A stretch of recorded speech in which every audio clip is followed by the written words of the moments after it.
Hi, YouTube. I hope that you guys are doing well. For those of you guys that don't know, you guys should follow us on Twitch. I always say this. If you guys are like, well, I can never catch your streams live, we have Vods. Like, quite literally, the videos get saved for up to 2 weeks where you guys can quite literally watch the unedited episodes. You guys don't even have to pay for a fucking Patreon or anything like that. So come join us. No, I am not, like, for those of you guys on YouTube, because I know that there is some people out there that are like, oh, he's making money on YouTube. They're unmonetized videos, brother. They're unmonetized, brother. Like, quite literally. And all of the support and help that I am getting on Twitch, it's quite literally going directly back in here to either getting a new chair, getting a better microphone, getting a better camera. Best way that I can put it is the better equipment they have and better editing stuff that we have, the better quality and better stuff that we can throw out there, and even longer that we can go, because yeah, it's worth it. Best way that I can put it. But with that being said, hey, you hit that like button, subscribe, join us both on YouTube and on Twitch, and especially our Discord, man. If you want to have a direct line of communication with us and suggest some shows or some video games for us to play, join our Discord. Anyway.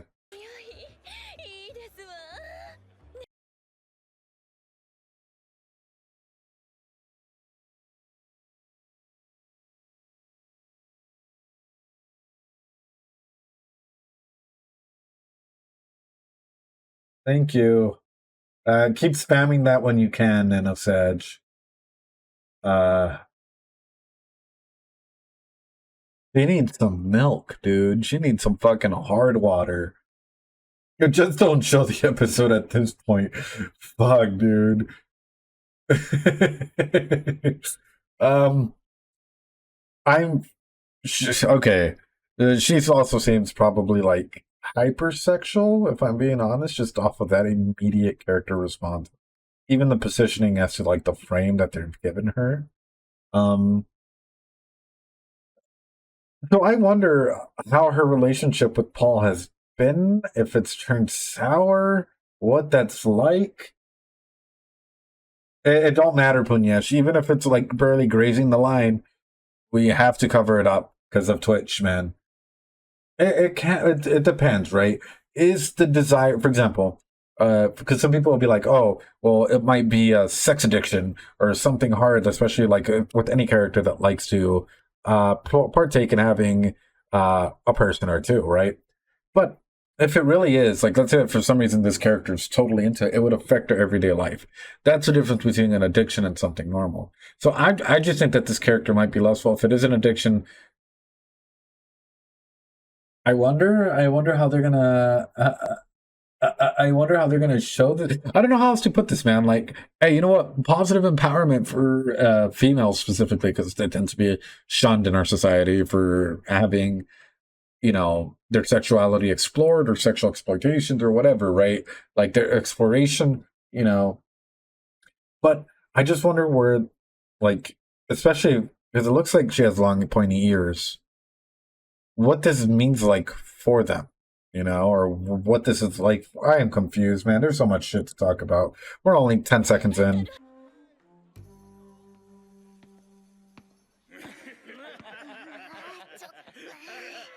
Aww.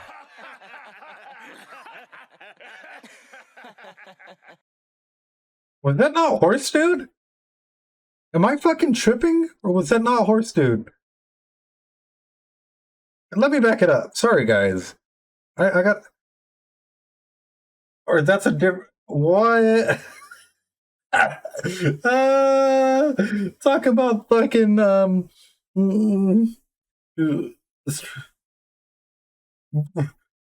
Bro... What the fuck happened? Why is he a piece of shit now, dude? Holy crap.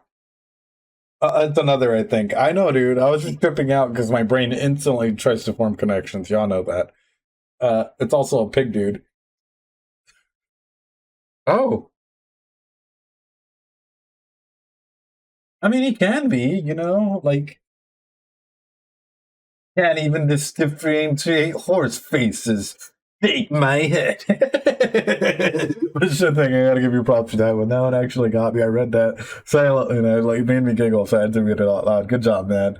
But no, like here's what's blowing my mind. If indeed, because it does seem like the like Elf One is like hypersexual. If it is to that point that they're not actually able to put their task at hand, how many situations do you think? I can already make a fucking prediction off of this. By this, I quite literally mean because everyone's orientation of what the importance of the goal is, even if it's a type priority, if they each have a different thing that's sustaining them from reaching that goal, what we'll probably see is a curtailing of two different things. So it's happened to me before, and I think it's happened to everyone, um, where you and your group of friends are searching for another group of friends and they're lost, and you sort of know what they're going, but you're getting distracted because every single person has a different goal. So you end up like, both of you guys are like end up going like this. So I wonder if that's essentially what's going to end up happening. Like, hey, we're looking for this person. It's like, they were here like a couple of days ago. You're late. Why were you late? Because she was fucking around. And it makes for good. It's a good prompt for like discussion and for bringing up like the whole theory of like, at least in some authors tend to use this, like when the timing is right, the timing is right. It's the best way that I can throw that out there. Like when you're able to go ahead and get your timing correct, or when something happens because it needed to happen in that regard. And when it comes to that character specifically, the elf that's like all hypersexual or whatever, that's sort of what I'm wondering. Because this is where you need to try to align a little carefully. Because not, I guess this is the first time you can hear this. Not all of your actions are due to previous actions, right? Sometimes you can quite literally be into being hypersexual without any previous trauma, having a secure attachment, having the world's best parents, so on and so forth. Might just be what you prefer, hypersexuality, maybe even like having multiple partners at once, so on and so forth. Some other times it is trauma-based driven, like a lot of times what you can end up happening, is that like some sort of trauma in some point or shape influence the hypersexuality or hyposexuality, which is the opposite of being hypersexual. So it's just interesting to see where this is going to take place, and it's also like something that you need to handle carefully, like i.e. you can show the fact that like, hey, you know what, she may be interested in a lot of people and show the flirtation, but then as a viewer, it's like, do you need to, for example, seeing as this author is, would he go as far as to show like her with a partner, or her with multiple partners, or Roxy with multiple partners, or Paul with multiple partners? And if so, what is the purpose behind that? Especially if you've already gotten through the point across that you need to get across. That's sort of what I'm interested in, and see if this, how the author approaches this, or if he wishes to approach it. Anyway.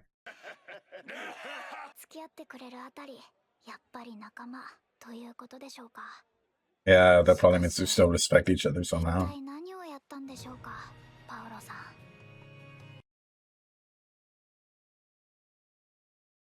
I think you have that question backwards, Roxy. What couldn't have Paul done? Not what could have Paul done. Roxy. Roxy, you lived in an environment where, okay, I mean, that's probably the best way to put it, Yeah, it's you shouldn't ask what could have Paul done? Oh, mystery. No, what couldn't he have done? Fucking raises up so many questions, dude, especially from what we know. Like, oof. That still doesn't, there's still hypersexuality though, Vardic. Extreme hypersexuality in the house, You could probably reference some things off of that, Anyway.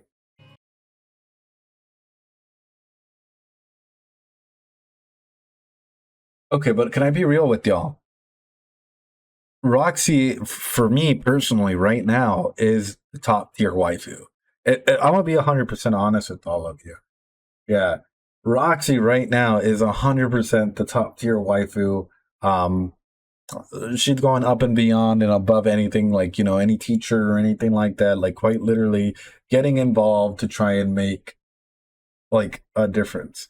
In Mushoku Tensei, that is. I'm not saying top tier waifu overall, just in Mushoku Tensei, you know. That's the best way I can put it, guys. Like, I'm sorry, but how could you not fall in love with someone that quite literally, like, out of the selflessness that, like, decided, like, hey, oh shit, you're missing. I'm going to actively do something to try and, like, find you. You know, like, I'm actively taking steps. I am actively doing stuff, like, to do the betterment, you know? Even if she's not a redhead, man, that's the best way I can put it. Y'all know me too well. Oh, gosh.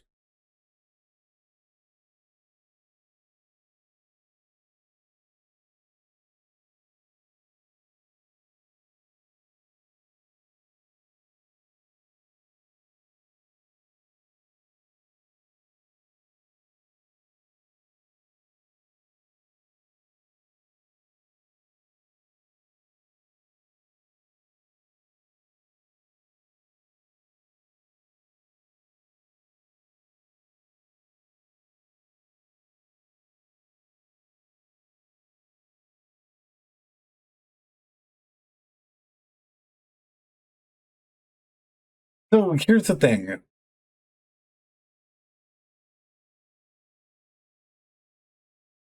If I remember correctly, the quote was something that the author was trying to show that sex is either neutral or uh, seen in a positive light, right? But that's completely incorrect if you're actually going to talk about in a sociological. It might just be, I guess, Japanese standards or Japanese culture. But when it comes to sex in general, there are some places where sex is taboo, absolutely taboo. There are others where sex is a very erotic thing. There are others where pleasure and sacred. Yeah, that's my thing. Is like there are plenty of places aside from sacred and pleasure where sex is neutral, sex is a taboo. Sex is quite literally like eating. 101 different things. You only focus on two things. What you end up getting is quite literally a shift in that narrative. You know, so you guys can be like, oh well, he's defending his actions, but then if you guys look at the broader scope, not just like one specific culture, but like all the various cultures, you end up saying like, wait a second, you're right. Like it is not just those two. There are various forms of sex, and there's no necessarily like, um, how do I put it? There's no necessary because, for example, you can have pleasureless sex that's not sacred. Throwing that out there, you can. Now, a majority of women have, a majority of people out there might necessarily have pleasureless sex, dude. If we're gonna be real, you know, sometimes, especially with the people that are uncomfortable exploring or having that communication with their partners, about what's good, what they like, what they don't like. A majority of partners in that relationship end up having, you know, sex that isn't necessarily that great. So that's exactly why I'm pointing that out there. Is like there's differences in the areas of sex, and sometimes those scenes, for example, you can do a cut down on some of these things by showing and not telling. That's sort of like the, the beauty of, like, you know, you don't need to show everything, but just like a simple wink, a nod to what's happening goes a lot longer. And scenes like this, you know, even for example, the whole hey, that wink, and then like just like the dress falling off. That's awesome. You got the point across. You know, could even be like a power control like look thing that just happened there, where it's like, oh, I get pleasure, for example, off of manipulating individuals into doing what I want. That was a key frame, kind of showed everything I needed to show. Now, getting the reactions off of the background characters onto this and being like, yes, and all of this stuff. In a realistic setting, you would probably have one person in there that would be like, you know, that's the best way I can put it. No, no, no, no. There's a difference between showing, telling and not showing, and showing and telling, right? Like, for example, in theater, we will show you and not tell you, right? But we will show you to a limit, right? We will show you to a point where you have to make up the rest, right? Because, for example, in the sex scene, or like, a scene where it might lead into a bed, we will not have sex on stage unless it's like an extreme fucking theater production. We might wink at it, we might giggle, we might go behind the curtain and throw a bunch of clothes over, like, especially if you're trying to show like a rage for sex or some shit like that. What you might see is like even beforehand, like, putting up your hand at like, like pinning her up against a wall or pinning your partner up against a wall. Maybe even like the start to undressing, but we're not going to show the full act of sex in front of everyone, because of the regard of like, one, not everyone is consenting to look at this. And two, which is the big thing. And two, you guys can already connect the dots at that point as to what's going to happen. It's like, you guys don't need to see that. And also to cut content, it's like, oh, throwing the clothes. And then guess what? The joke comes immediately. It's not like, oh, yeah, throwing the clothes and then watching this shit happen for a good period of time. It's like they throw the clothes and then he probably, like, the actor would probably run out with like a bathrobe covering himself and falling or some stupid shit like that. And some mean jokes immediately after one after another. Because that's how, like, a lot of, like, I guess standards are usually. That's the best way. Yeah, man, yeah, exactly. Exactly. That's why, like, in theater and a lot of movies and stuff like that, they will literally go into sets like that. Because, hey, like, if I sit there and I tell you, and then she took off her clothes, and then she did this, but she did it this way. Therefore, if I'm telling you all of this, just like telling you, you're not going to be interested. But if you're able to see certain actions, just like what I said, like she winks at all three of them, maybe takes off her clothes, and then cut to all of them just being like, tired out and like her just like smoking or something. Boom, you already inference what happened without needing to show anything else. Like if in a funny scenario like this, that's kind of an interesting way of saying it. I know some people might be like, but like, bro, you're not understanding the culture and shit like this. Like, like it's these are the two philosophies that he's basing himself off of. I'm talking about through a psychological lens. I'm literally talking about through a theatrical lens and through a lens of what even consent for an audience and respect for their critical thinking abilities are. They played board games all night. Yeah, that's why they were butt naked with only a thin little thing covering them, and she's smoking out the window or something. It's a best way for me to put it. の家族です。ゼニス、リーディア、アイシャ、そしてルーデウスか。まあゼニスなら大丈夫ですわね。引退したとはいえ、元 S 級冒険者じゃしな。ルーデウスも目立ちますから、生きていればすぐ見つ。And you don't think that the sudden mana incident and dead Indo popping up will make someone stand out with instantly. Right? That's exactly what I was about to say, Michelle Tank. It's so could it be a coincidence? All of us a tiny mage? What? まさか本当にスペルド族なんてこと。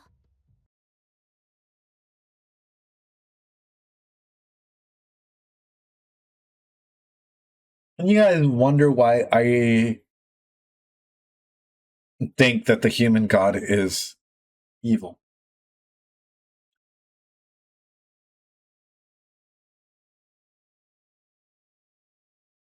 And you guys think why? You guys are like, why do you think the human god is evil? I don't understand it.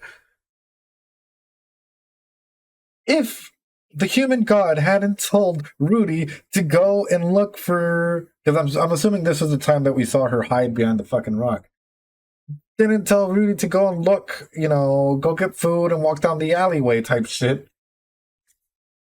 Mission accomplished.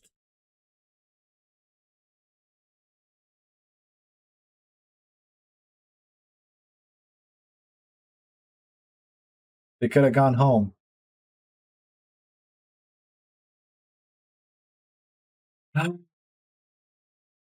Oh, bruh. Bruh. Come on, you guys even gotta go bruh on this one as well. Like,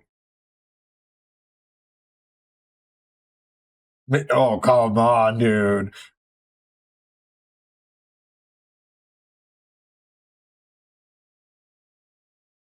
but elongating it, bruh. Like, yeah, dude. Demon Eye, though. See, here's what I wonder. Here's the setup that I wonder. Why push that information, as I've always said?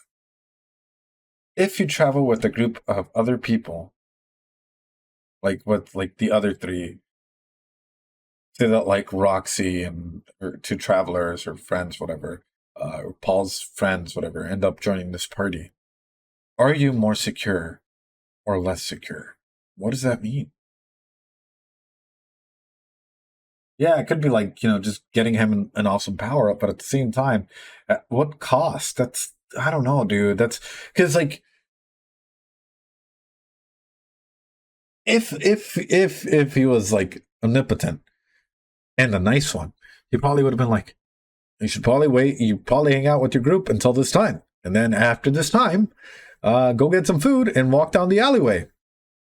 But no, he was just like, hey, you should probably do this, you know? So yeah. Yeah, and you guys that raises up so many fucking red flags, dude. Like oh, quite literally missed. まさか Walking ただけで襲ってくるとかないですよね。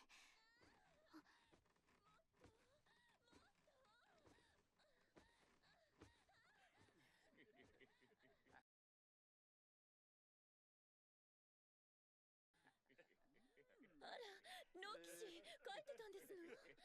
あなたも混ざりますの。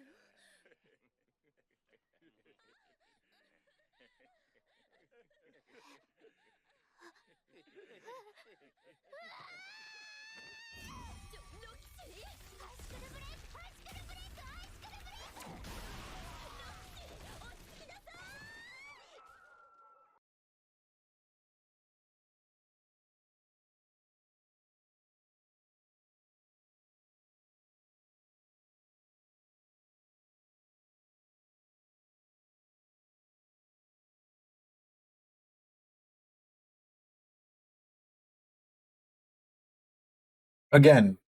So in this particular area, it could have just been like hearing the noises, walking in. You don't even have to see the sound effects and the guys in the bottom jerking off or anything like that. You could have literally just panned to Roxy's face doing this shit, dude. Like,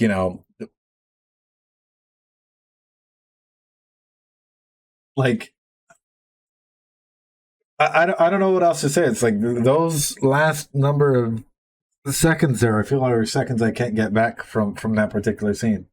Where it could have been filled with like a little bit more context of like maybe even running down the aisles and like every aisle that like she turns to was like a different little aisle where Rudy S was walking through, which would have been a little bit more symbolic than quite literally just walking in and seeing a couple guys on the ground jerking off and her getting her like her getting clapped, to say the least. Like the point was already made previously that like she was hyper sex driven. It's like, oh, you didn't get it? Let me do it again. Now do you get it? Oh, let me do it again. Now do you get it? Oh, let me do it again. Maybe you didn't get it. One more time, just for safety. Like, so I wonder if this is a good fleshed out character, not just a background character. What we might end up seeing is that like this ends up in a consequence. Yeah. You might end up seeing that like this ends up in a failure, a consequence, something bad pops up. Uh, you know, not just, oh, it's immediate trauma based. It's like, oh, your actions, you're doing it, something has to happen in order for you to stop or realize that like, hey, you fucked up. Yeah, but there's there's a well, not just necessarily an MT, but what I'm talking about in general is like in real life, for example, right? People keep people are can form habits like this, right? Especially when you're like hyper hypersexualized or whatever. But like at some point it has to be like, oh, I've grown bored, or oh, maybe some SA stuff happened, and like, it's the fear or like a weird power dip or something. Because in real life, you don't just stay at a constant 100% the entire time. There's dips and valleys, dude. That's sort of what is there. That's Yeah, I was about to say, like, I'm pretty sure there are consequences in some way, shapes, or forms. We've already seen some of them, especially for that. But in this particular scene, just this particular scene, I don't think it was needed in this shot. Like everything else, I can be like, oh, okay, yeah, that wasn't really crossing a line. This one, it was like all questionable at best. Like I've never in the entire I was in the entire thing, I like even the good and the bad that people have reacted in the past. I've never said that, but this particular scene is one scene where I'm like, was this really needed? Like other things could have filled up this runtime if they were worried about a runtime. Anyway, 花5人5人ですよ。ロキシもそのうちわかりますわ。no, Vanonian, I disagree with that take actually. Um, Here's why. Yeah, but you don't need to show her getting her ass clapped and then be like, this is like her, Roxy seeing her get her ass clapped serves as a good building bridge for their relationship. You don't need to see that. What you could literally see is like the noises, right? Like opening up the door. No, you don't have to show the guys masturbating or anything down there. You could quite literally just, show like Roxy's face immediately followed by the blast and her screaming like Roxy, and then turn into this scene, and boom, you have the full context without like 20 seconds or 30 seconds of like of that shit. That's the best way I can put it. And the relationship is still there because guess what? You heard it. You can probably imagine what the fuck was happening, and you saw that, like, the consequence of whatever was happening in that. Yeah, that was some little bit of service on there. But as I said, this is the only scene in the entire thing that I've been like, it would be comedy bit then. It was still a comedy bit, dude. Quite literally, it was still a comedy bit, dude. It ended up like if you put a laugh track behind it, it would have still been like the same beats that were being played. Instead of like elongating the beats of like the thing. Yeah, exactly. Exactly, Dagger. So it just felt like a little out there. Like this is one of the few points where I was like, everything else I really haven't had an issue with, and even the first core where Roxy is masturbating, hearing the parents go at it, you know what the parents are doing, and like you can actually tell that there's a lack of boundaries by what Roxy is doing, and that point has already been driven home to the societal expectations of this. So, like as a for example, if I was a parent and like Mushoku Tensei popped up and like they're watching it, I'd be like, yo. Yo, what up, dude?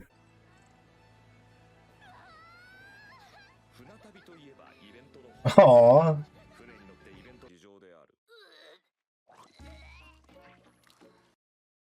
There's another one coming up? Damn, dude. All right, real quick. Yeah, it couldn't show that because TOS, and don't want to even ride close to that fucking line. But what I will say is this. Oftentimes the romanticization of sex is so far gone from reality in any way, shape, or form. Like I think in one aspect, I think like any kid or any teenager at some point has romanticized the aspects of what sex is, right? Even when you first get into a brand new relationship, you might be really fucking excited, right?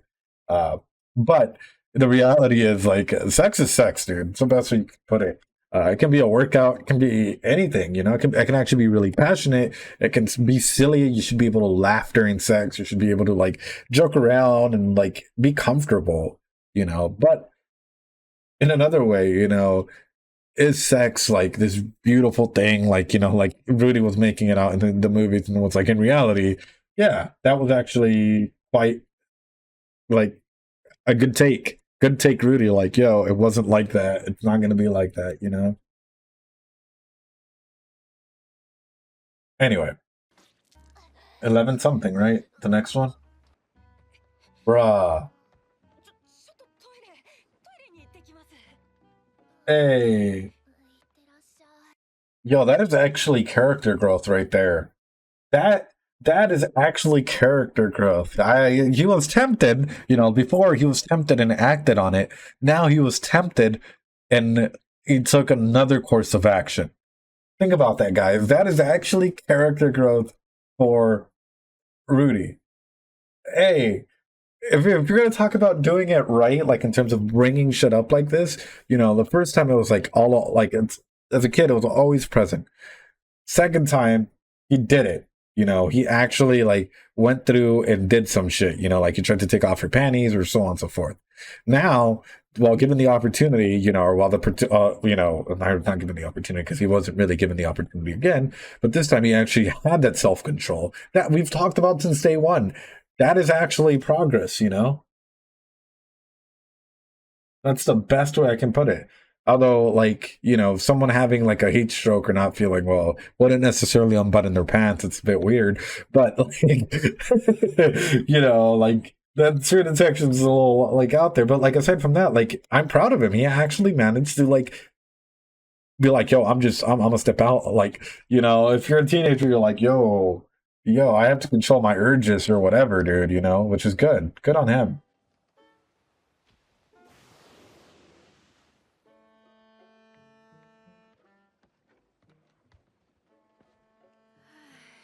Oh, did he beat his meat or something? 変な匂い He choked the chicken, brothers. He choked the chicken. He was like, yo, I gotta. He controlled his urges. That's awesome, dude. That's great. Great on him. I guess satisfied his urges another way. Best way to put it, right? のに必死なんです。しょうがないわね。次はちょっと触るくらいならいいわよ。残念ながらちょっと触るくらいじゃ済みません。 Okay, dude. ぐちゃぐちゃにされる覚悟ができたら言ってください。 Well, I appreciate that better. Like, I gotta say, like, the wording is weird, but tell me when you're actually ready to do something. That's the overall statement. Wording was weird, but overall thought is like, actually tell me when you're ready to do something. Like, significantly better than, like, just doing something without consent. Number one thing. Number two thing I was about to say off of that is, like, him, yeah, like, setting the boundaries, like, actually opening up communication. But in a setting like this where you're so reliant on somebody else, do you really have the power? Like, if you're reliant on somebody else, do you really have the, like, same power or mind or authority as if you weren't relying on them, say, even in a sexual attitude way? And that's sort of what I'll bring up to you guys. Because there's a thing, like, where it's like pressured consent, i.e., I can only feel better if you heal me, so I'll give my consent to do this. And there's layers to that. There's 100 layers that you can get into regarding that. But communication is important. Setting those boundaries, really important. And also the growth that we're seeing, and that he's actually like, yo, actually tell me when you're ready to, like, fuck around or do something. Don't just fucking do something.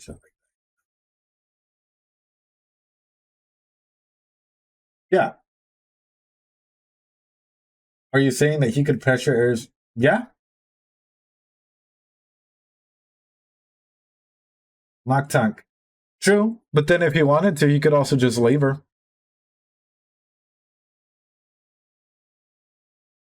That's the thing about pressured consent. That's sort of what I'm getting at. Especially in the demon continent. If he was in a weird position of power where people were relying on him. And if he just left them, yeah. And that's exactly it. But he isn't doing. So what I'm talking about, dude, is quite literally, even in this situation where she is sick, even in a situation where so on and so forth, there was a power dynamic. There's a fucked up power dynamic. There is a fucked up power dynamic in this.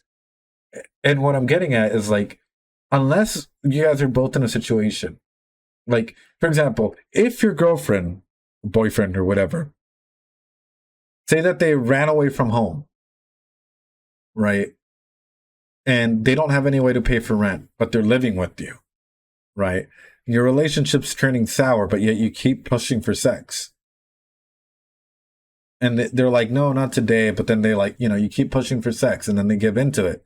Are they giving into the sex willingly because you're at a state where, one, for example, they're contributing, they're okay, Maslow's hierarchy of needs, everything is met, or because that security, that blanket or whatever you want to call it, is there, and if they lose that, they lose sort of what they're hinging on. But that's sort of what I'm hitting at. But Mach Tunk, it doesn't matter if he would probably heal her, yeah. But the point being is, like, if a person, like, especially him necessarily, if he was in that position, because he is in that position of power, if he wanted to cross the lines, right, he could. And that's exactly what I'm getting at. There's a weird power dynamic being present. Yeah. And he shouldn't be abusing the power dynamic, and that's exactly what I'm getting at, Like like that's exactly a dagger. Like you're right. Yeah, there is a weird power dynamic that is present, and luckily he's not acting upon it, But that's sort of the question that, like, and the reason why I'm trying to normalize it onto normal standards. Yeah, which is a sign of growth, exactly. But that's why I'm bringing it up to normal standards or like normal society. It's like, because sometimes you get in relationships and shit like that, and that's why, like, we got to talk about consent in that regard. Like, hey, yo, consent isn't just like, hey, you down for sex? It's like, it's also like, hey, are we in a position where we're okay to have sex? So sex isn't everything, by the way, throwing that out there, but it is a factor of a relationship, right? But when, like, your partner is completely dependent on you in some way capacity, or like, maybe they're feeling sick or whatever, or maybe like so on and so forth, that's when it becomes dangerous,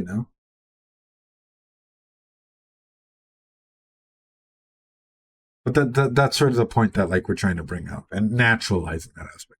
And real quick, I gotta point out, as you guys can tell, this isn't a fucking echo chamber. This is why discussions are important, dude. Like, so we can bring up and be like, yo, like, this is sort of where we're, like, I'm talking about, this is what you're talking about. And, like, this is where we're at. Because, yeah, dude, like, there are a lot of situations, a lot of people out there, especially, like, counseling people, therapeutic advice, or, like, a lot of people don't want to admit it, especially, like, females or partners that have been in situations like that, where there was a weird lopsided power dynamic and their partner was taking advantage of that. They're like, but I agreed, to have sex. And it's like, did you agree because you wanted to, or did you agree because you needed to? That's a big difference, Anyway, next one, 1730 something. Thank you. But yeah, there has been growth in Rudy. Absolutely. I will say that out loud. Yeah. Well, I was about to say, like, you guys know I never demonize, like, pretty much any of the characters in here, because they're characters. They represent art. And I'm also sure that a lot of, like, the emoji reactors or other reactors out there will just give you, like, a face, like, or some stupid shit like that. And it's like, let's bring up actual discussion elements, like good or bad, whatever we can get into. Because, like, logically speaking, without going on, like, I'm hurt, I'm gonna, like, trash you type of shit. Like, yo, like, this is sort of how I see it through the psychological lens, and, like, through a personal lens, I can see this, It's important to bring that shit up and actually talk about it. Not just be like emoji reacting and then being like, "We'll see you guys next show, stay tuned," and, like, be an e-boy and e-girl or whatever. I know that works for hundreds of people out there. And hey, that's your cup of tea, cool, dude. But that's not kind of what we do here.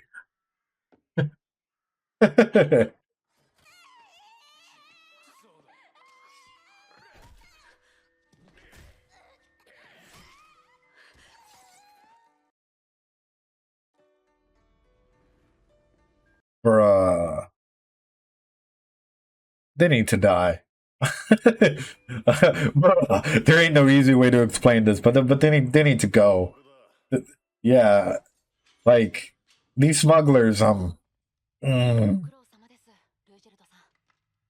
What would be your take on someone agreeing to sex for the first time because your partner?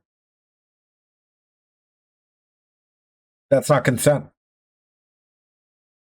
Think about it like this. You're agreeing to because your partner is not fulfilled.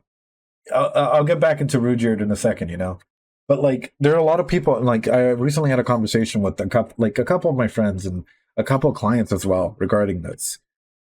If your partner, if If your partner is not okay with you not having sex with them, then what is your relationship?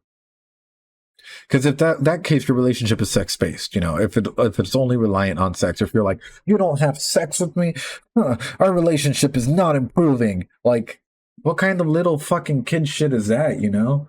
So like when it comes to relationships, like sex is important. Don't get me wrong. Sex is a beautiful thing or can be a beautiful thing if you make it out to be.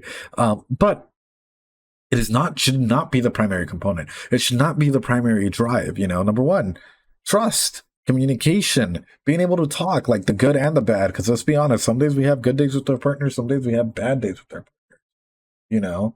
But if you're just like, you know, a relationship is going to go nowhere without sex, that's a fucking weird power dynamic, dude. And pushing that onto someone, if they care about you and if they love you and all of these things, guess what? Now they feel pressured. Now they feel like if they don't meet this standard, you're going to break up with them. Now all of a sudden you're putting anxiety and a shit ton of stress on someone that doesn't deserve it. If like, you know, you were the one that was doing it or someone was doing it to you, you'd probably be feeling anxious. You'd be like, but I really like this guy because he treated me nice and whatnot. But like, he's telling me if we don't do it, it's not going to be pressured.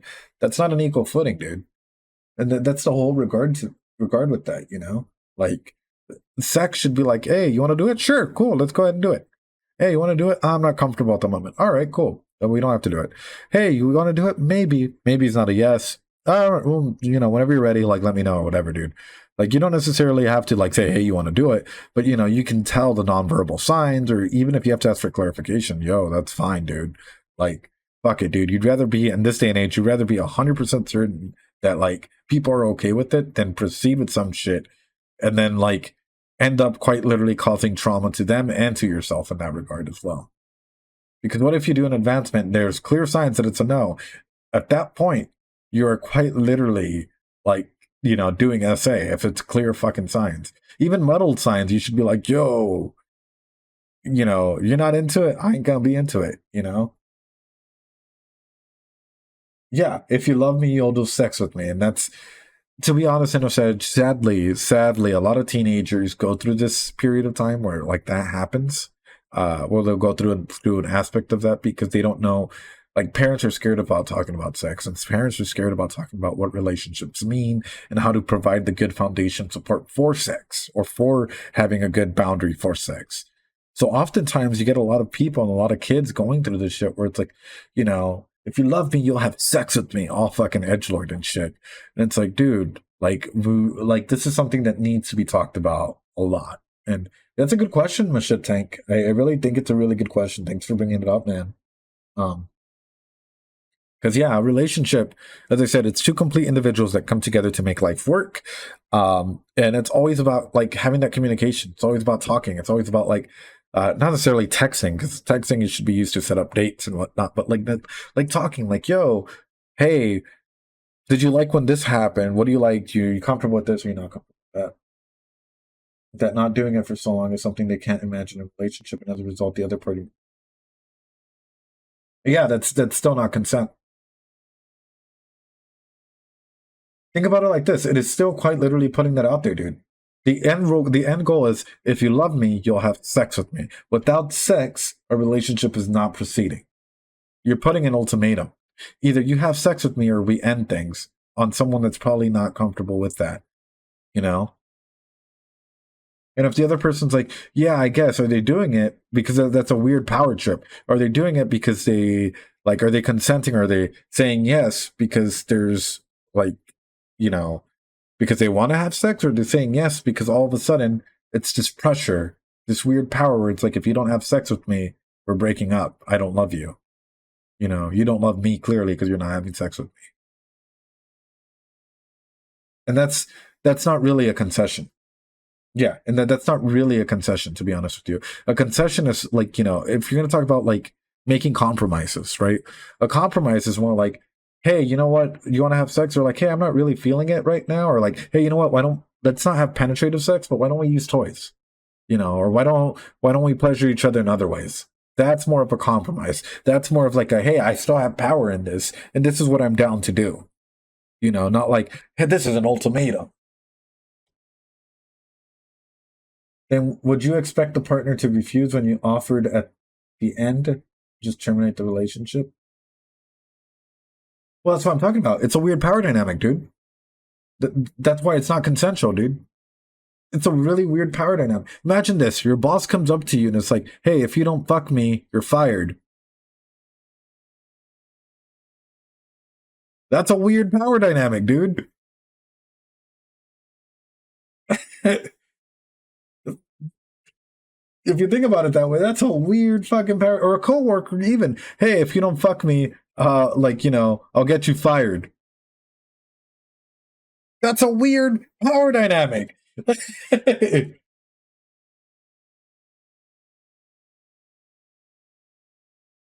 And no, like, here's the thing.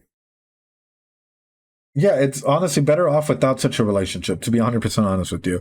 But even in situations like that, sometimes there are situations where, yeah, sometimes there are situations where, like, for example, in relationships where, like, they've literally killed all other natural supports or friends, family, whatever, like, you know, like contacts with them. And their partner is the only person that they're like, that they've attached to, because partner might have been manipulative, toxic, whatever you want to call them, and gaslit them into thinking that, like, this is the only way a true relationship should work. And at that point, you know, you have to think about it like this. At what point would you consider them being able to get back on their feet? Okay. No, and that's the point, dude. It's like it's a good discussion point. That's exactly why I'm bringing it up. Like, it's an excellent discussion points about consent and whatnot. But like in a situation like that, where like a person's natural supports and whatnot are like lopped off, like, you know, they're like, they went against, like, say their religion, their family, everyone, they're like cut off all communication. They're reliant on their partner, and their partner switches like this, and they're like, hey, if you don't have sex with me every day, uh, we're breaking off. And they're like, okay, that's a non-consensual agreement, because they can't go back to their family, especially if you move to another country. What if they don't have cash, or all the cash was going into like the rent and stuff?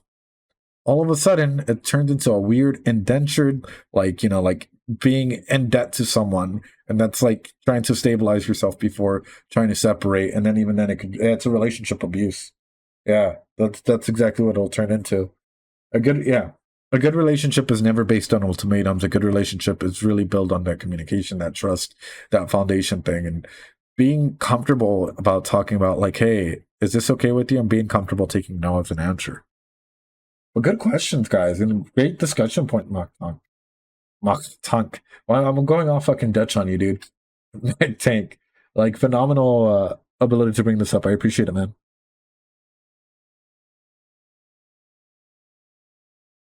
Force themselves. Yeah, to preserve it for a while. Yeah, sometimes like yeah, because sometimes you get into a relationship and you want to preserve it at all costs. And yeah, stuff like that can definitely happen. But phenomenal points, man. A situation when you're in partner answer. If you guys aren't on the same page sexually, then it might be time to find a new partner, dude. Or like might be time to like talk. Sometimes I hate to throw this out there, but when your partner feels heard and understood, their hearts will open, if that makes sense. I hope I don't have to go into further descriptors. Yeah. If your partner feels legitimately heard and understood, their hearts will open. If your partners do not feel heard and understood, their hearts will close. I hope you guys get what the metaphor for hearts and whatnot is, without me having to be explicit about it. But yeah, if your partner is quite literally like, there's some issues, it could even be like self-exploration issues or body, especially like, you know, a lot of people don't know this, but people have body image issues, you know, like body dysmorphia and shit like that. Some days might be a good day, some days might be a bad days. So you got to be able to communicate and talk with your partner about that and be like, hey, how do you feel? And like, hey, does this work for you? And so on and so forth. Like, if you guys aren't in the like sexually on the same page, fine. There's commonalities where you guys can be on the same page. Like, say with like any of my partners, right? This is what I do. It's called like a chicken. Like, hey, are you okay? Or like, you know, we might be getting it on, or we might be like in a heavy session, like makeout session, whatever. And then they're like, hey, you know what? I'm not really feeling open for like full on sex. Like, you know, can I please you, or can you do this? Like, you got to be comfortable talking about that. So really, really important. At which point would you say you go from non-consensual out of fear to consensual after understanding? What do you mean by that, Mock Tank? Like they finally understood that like sex is what I needed, because that's bullshit. Any guy, like sexual drive is a thing, right? But any guy or any individual out there that's like, without sex, I can't live. No, dude. You might have a very high sex drive. Yeah, I can attest to that. But how did you do it without your partner beforehand? You probably wanked it a lot, and that probably helped you calm down, dude, you know? At which point, you know, consent out of fear to consent out of understanding, that's still consent out of fear. That's literally then repression out of understanding. You quite literally are repressing the fear to try and appease the situation at hand. Yeah, and some people have low sex drives. Exactly, dude. Some people are like, sex, I'm good. Yeah. Anyway, great discussion points. I actually like them, gentlemen and ladies. Great points. Anyway, let's continue, guys.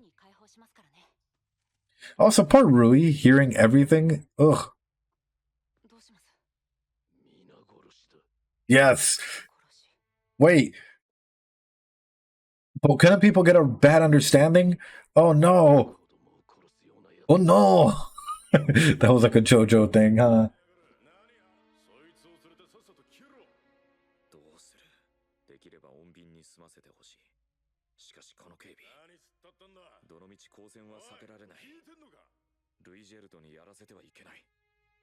Yes, you can. It'll hurt his reputation to take out some smugglers? Brother! Brother!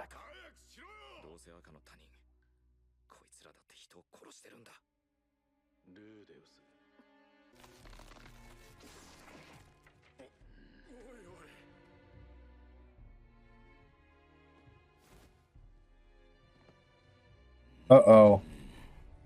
Oh, shit.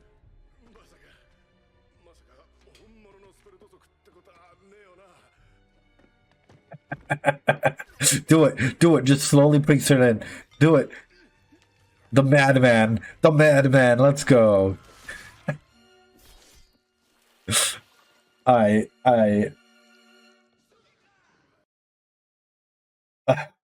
mean, in my question, partner A explains their plea to partner B. First off, that already sounds bad, dude, about the issue. Explains their plea. That's a rough way to put it, bro. At which point you can reasonably think that B took the decision because of the communication, not because they feel pressured. Nah, brother. Nah, that's still pressure, dude. That's an ultimatum. That is 100% an ultimatum. Like, oof. The way that, like, even the way that this is worded. Oh yeah, dude. I'm accepting Rui 100%. But the way that this is worded, right, is like, partner B accepted it. So like, let's say I'm gonna go with the random thing. Delilah. We'll go with Tom and Delilah, right? Yeah. So Tom tells Delilah, hey, you really need to start having more sex with me, otherwise our relationship's at an end, right? And then she's like, Delilah was like, oh no, like, you know, well, we need to, like, you know, okay, why don't we have more sex, whatnot? No, that's still pressure, dude.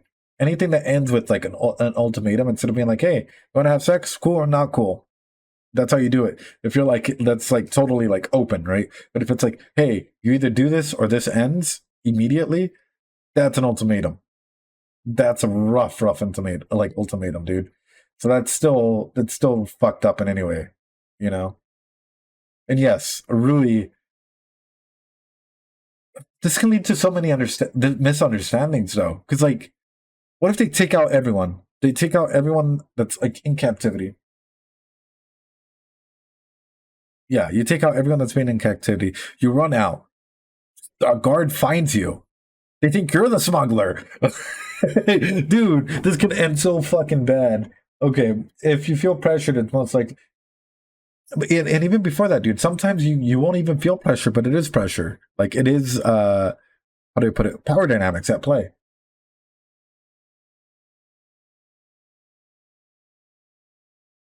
So if it was quite literally like, hey, I have a high. So when it comes to sex, right? Specifically, if you're like, there's a difference between boundaries and then like using power dynamics to put a shit ton of pressure and like give a weird ultimatums.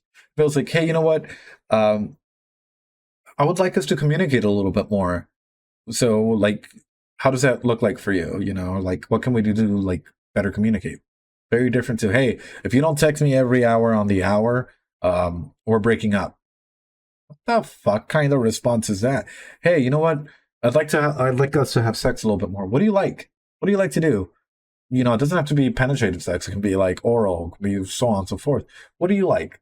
What does that look like for you? What can we do to like better stimulate you or better do this? Different than, hey, if you don't have sex with me every single day, we're breaking up. Very, very different tones. Very different approaches.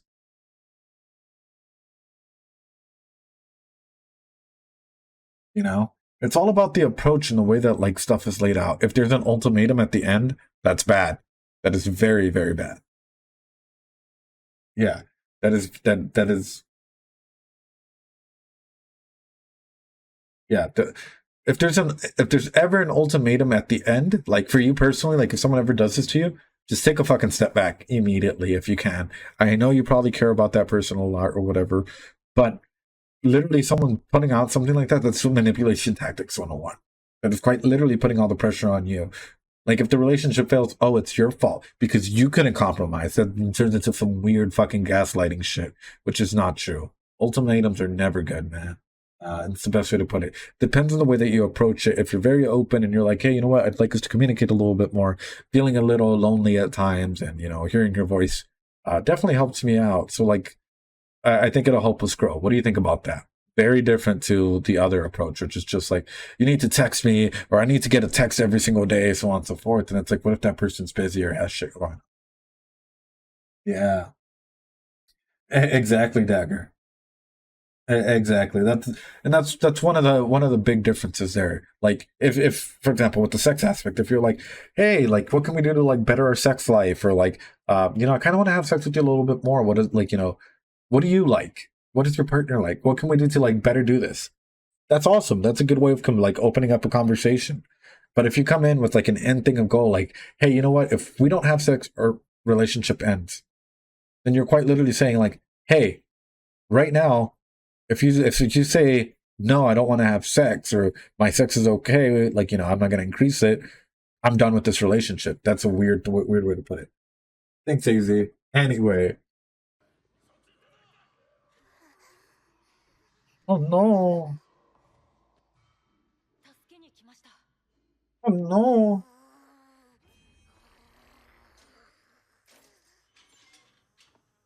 All right. Hiding because we're close. 落ち着いてください。僕は皆さん。 Real quick. So I guess my question might be more along the lines of my partner deciding they value the relationship more than the position on the issue. Boundary changes. Not true, brother. Not true at all. At that point, it's quite literally overriding your boundary, and that's not consent. Literally, if I have to shift my fucking walls to wherever you say the walls are, I'm giving up my consent, the walls that I grew up with and that I threw up, because that is what I feel comfortable with, to appease you, and that is not a compromise. That is quite literally like being like, okay, well, because, you know, of this, so on and so forth. It's just and it's interesting because, like, and by the way, I'm using you like the general you, not pointing out Mach Tank in any way, shape, or form, because these are good discussion points in general, you know. But yeah, when it comes to that, man, that's the best way I can put it. Like, if like any partner that like decides to value the relationship more, if first off, if you value the relationship more, you wouldn't be giving an ultimatum. Exactly. That's the thing. It's like you should never change yourself for your partner. You should only change yourself for you. Like, that's sort of the same thing with therapy. It's like you should never go into therapy because someone else told you to, and you're like, oh, I guess. You should go to therapy once you realize, like, that's why you, I don't know how to put it. Like, you'll often see, like, in therapy and, like, some of the other talk initiative things, individuals that go into therapy that aren't really in it because they've noticed something bad about themselves, or, like, because they've noticed that they need change, or because that they noticed that they wanted to work on certain things, majority of the times it ends up in a relapse because they weren't ready for it. they weren't ready in the circle of change, you know. Not really talking about ultimatums. Well, first off, you got to make sure that you open a conversation and open dialogue.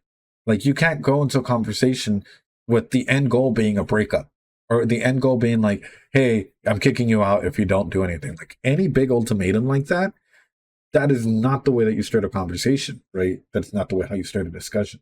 You identify when the other person is genuine when they don't have anything to lose from the discussion point, right? I.e., they can say no, they can say whatever they want, and they're not going to lose anything. The moment that they lose something, that first person that brought it up was not genuine in their intent at all. There was an end goal to it, right? Because at the end of the day, you have to remember, a relationship is two complete individuals. One person doesn't control the other individual. Yeah, but that's the whole idea, you know. It's like having open conversations where the end goal is not like, hey, if this happens, like, you know, everything goes downhill. That's how you know when it's a genuine conversation where they're like, hey, what if we do this a little bit more versus that, you know.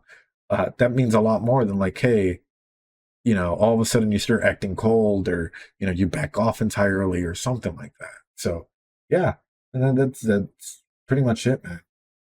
Anyway, よし、ビシャイギュウォシ。ルイジェルドさんはこの子たちをよろしくお願いします。 let's go, dude. Let's go. Yeah, dude. Even it's a good question. That's what I was saying. Like, even in a hypothetical, dude, it's actually a really, really good question to ask, because a lot of people don't know. A lot of people like just assume they're going through like the waves of relationships without asking anything. And just there are cases where others would lie in it about it being okay to preserve the relationship. How do I identify that? By simply, you know, in any simple way, shape, or form. If you ever get into a relationship and your partner was like, for example, talking about sex, and then you're like, okay, well, then I'm not going to change, and your partner gets deeply offended or wants to break up, you've caught the lie almost immediately. Or if they appease and like you notice that they're uncomfortable, be like, hey, are you okay? Are you? If you're not comfortable, being open to the environment to talk about it, like bringing it, like actually making a relationship a safe space to be like, hey, if you're not comfortable, you can just say it. I'm not going to get offended, dude. Like, you know, if you don't have, like, you know, if you don't want to do this, you don't have to do this, you know, like whatever the particular thing is. So it's like actually having a discussion to build a safe space, so your partner is able to be comfortable in opening up and sharing what they like and don't like. 了解です。 Oh no. Oh gosh.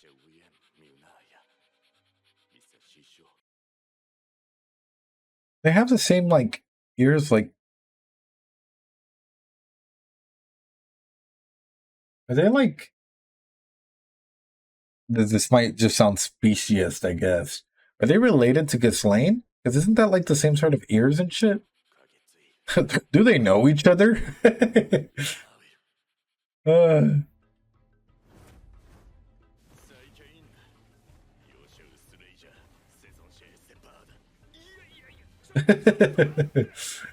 Oh.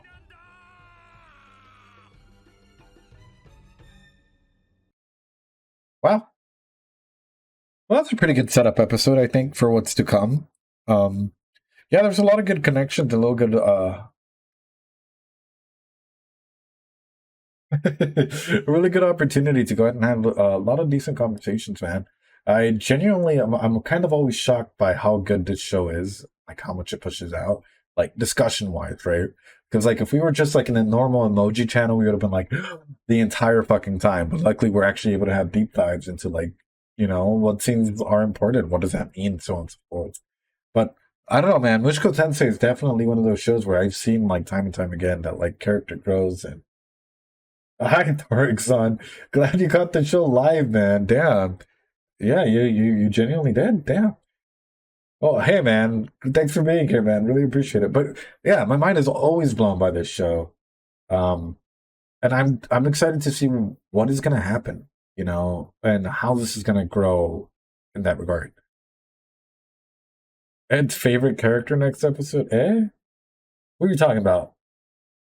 But there's so much to do, so much to say about this show. I don't know where else to go, especially since we've already gone like, I guess, essentially over an hour or something on this.